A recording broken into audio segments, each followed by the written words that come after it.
ఎన్నో ఆధ్యాత్మికమైనటువంటి విషయాలు మాట్లాడుకుంటూ ఉంటాం మన ఛానల్ ద్వారా.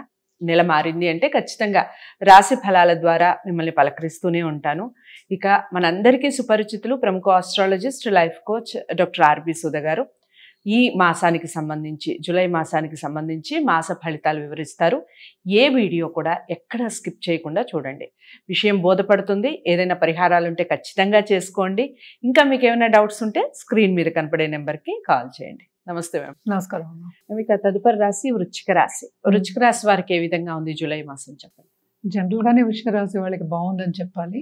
ఈ నెల ఎందుకంటే మిశ్రమ ఫలితాలు చెప్తున్నాం అనమాట. మనం చూసామంటే 7వ ఇంట్లోనే మనకి జూపిటర్ సంచారం జరుగుతుంది. అంటే గురు సంచారం, గురు బ్లెస్సింగ్స్ పరిపూర్ణంగా ఉంది. 6వ ఇంట్లో మార్స్ సంచారం జరుగుతుంది. Second half of this month move అవుతున్నారు ఆయన. అలాగే ఏంటంటే మనం 5వ ఇంట్లో చూసామంటే మనకి రాహు సంచారం జరుగుతుంది. అండ్ ఆల్సో 4వ ఇంట్లో ఏమో మనకి శని సంచారం జరుగుతుంది. వెరీ స్ట్రాంగ్గా అక్కడ కూర్చుని ఉన్నాడు. సో స్టూడెంట్స్కి శ్రమ పడిందే ఏమీ రాదు, అది first point. And partnership business చేసే వాళ్ళకి బాగుంటుంది. పార్ట్నర్షిప్ బిజినెస్ విస్తరిస్తుంది. కానీ ఇక్కడ 6th లార్డ్ కూడా స్ట్రాంగ్గా ఉన్నాడు కనుక మనకి ఏంటంటే ఎనిమీస్ ఎక్కువ వచ్చే ఛాన్సెస్ ఎక్కువ కనిపిస్తున్నాయి. అంటే ఏంటంటే మనం పైకి వస్తున్నాము అన్నప్పుడు మనకి వెనక నుంచి గోతులు తవ్వే వాళ్ళు ఎక్కువ కనిపిస్తూ ఉంటారు. ఈ నెల ఎక్కువ కనిపిస్తున్నారు. ఎందుకంటే మార్స్ ఏమో first half of this month 6వ ఇంట్లో ఉంటున్నాడు. అలాగే 5వ ఇంట్లో రాహు ఉన్నాడు. మూవ్ అయిన తర్వాత 7th హౌస్ మూవ్ అయిన తర్వాత కొంచెం బెటర్ అవుతుంది. అంటే జూపిటర్ మార్స్ కంజంక్షన్ అనేది అవుతుంది అనమాట. ఇంకోటి మనం చూసాము అంటే 8వ ఇంట్లో ప్లానెట్స్ చాలా ఉన్నాయి. సో అదేను ఇది చూసామంటే 2 ప్లస్ పాయింట్స్. అంటే it's not 2 pluses, it's 2 minuses అనమాట మనం చెప్పేది. అందుకోసం కొంచెం ఫ్రెండ్స్ అని అనుకోకుండాను చుట్టుపక్కల వాళ్ళు ఎట్లాంటి వాళ్ళు అని చూసుకుని మాట్లాడడం కానీ, వాళ్ళతో సన్నిహితం ఉండడం కానీ కొంచెం జాగ్రత్తగా చూసుకోవాలి. అలాగే ఎప్పుడో మనం ఫ్రెండ్స్ని నేను ఎప్పుడో టచ్లో లేను అనేసాను, అంటే ఇప్పటి వరకు రాలేదు మళ్ళీ మన లైఫ్కి అన్న వాళ్ళందరూ మనకి వస్తుంటే చిన్ననాటి స్నేహితులు అనుకుందాం కాసేపు. వచ్చే ఛాన్సెస్ ఎక్కువ ఉన్నాయి second half of this month అనమాట. కెరీర్ విస్తరిస్తుంది. ఇప్పుడు second half of this month మళ్ళీ కెరీర్ కూడా విస్తరిస్తుంది వీళ్ళకి అని చెప్పుకోవాలి.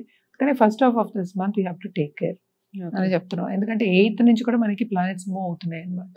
సో అలాగే కోర్ట్ కేసెస్ ఉన్న వాళ్ళు కానీ, లేకపోతే ప్రాపర్టీ ఇష్యూస్ ఉన్న వాళ్ళు కానీ కొంచెం జాగ్రత్తగా ఉండాలి.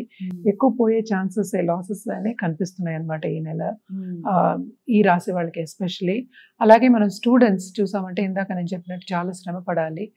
5th రాహు కనుక సడన్ గా డబ్బు ఇస్తాడు. ఎక్కడి నుంచో వస్తుందో తెలియదు, సడన్ గా ఇచ్చే ఛాన్సెస్ ఎక్కువ కనిపిస్తున్నాయి. ఎందుకంటే లాభంలో మనకి కేతు ఉన్నాడు కనుక తప్పక అలాంటిది జరిగే సంఘటన ఎక్కువ కనిపిస్తోంది.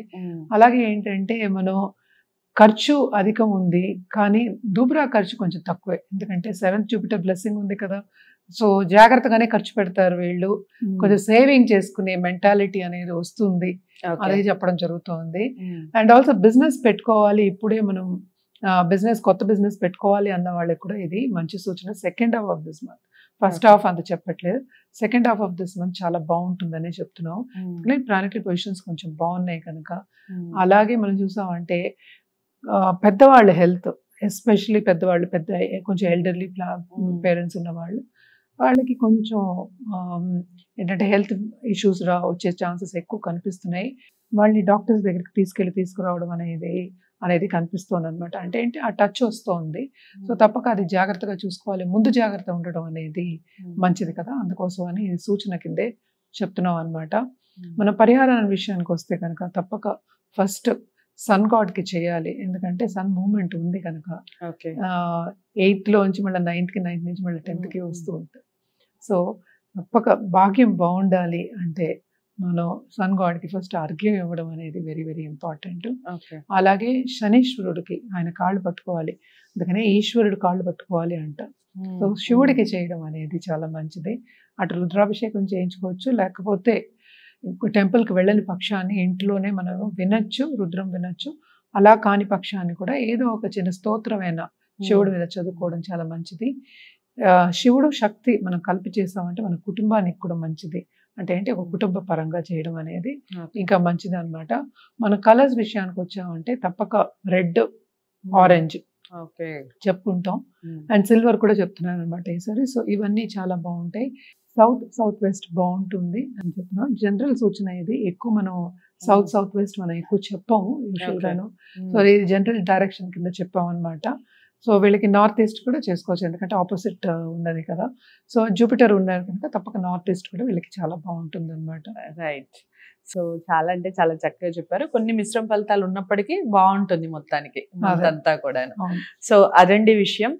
వృశ్చిక రాశి వారికి కూడా బాగానే ఉంది. కొన్ని మిశ్రమ ఫలితాలు, కొన్ని విషయాల్లో జాగ్రత్తలు వహించాలి. ఏ విషయాల్లో జాగ్రత్తలు వహించాలి అలాంటి విషయాలన్నీ చెప్పారు. పిల్లలు బాగా కష్టపడి చదవాలి, చదివితేనే ఫలితాలు ఉంటాయి.